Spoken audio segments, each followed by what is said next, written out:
दोस्तों, क्या आपने कभी सोचा है कि जब किसी इंसान की मृत्यु होती है तो उसके बाद क्या होता है? क्या सच में आत्मा शरीर से निकलकर सब कुछ देखती है? और क्या वह अपने परिवार को रोते हुए देख सकती है?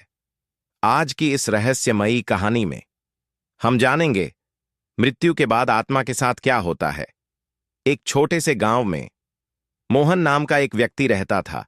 वह बहुत साधारण जीवन जीता था और अपने परिवार से बहुत प्यार करता था। लेकिन एक दिन अचानक उसकी तबीयत बहुत खराब हो गई।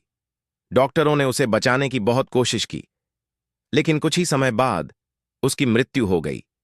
लेकिन कहानी यहीं खत्म नहीं होती।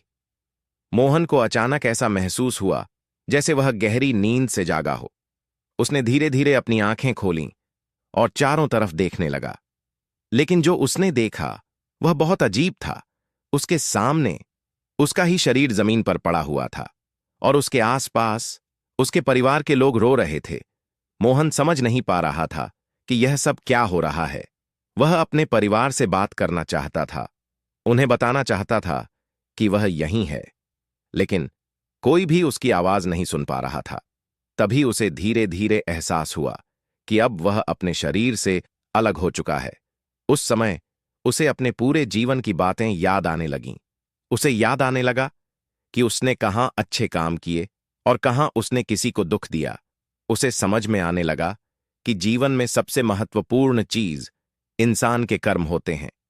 कुछ समय बाद मोहन को ऐसा महसूस हुआ जैसे कोई अदृश्य शक्ति उसे अपनी ओर बुला रही हो। उसने आखिरी बार अपने परिवार को देखा और फिर धीरे धीरे वहां से दूर चला गया। दोस्तों, इस कहानी से हमें यही सीख मिलती है कि जीवन बहुत छोटा है, इसलिए हमें हमेशा अच्छे काम करने चाहिए और लोगों के साथ प्यार से रहना चाहिए, क्योंकि अंत में साथ सिर्फ हमारे कर्म ही जाते हैं।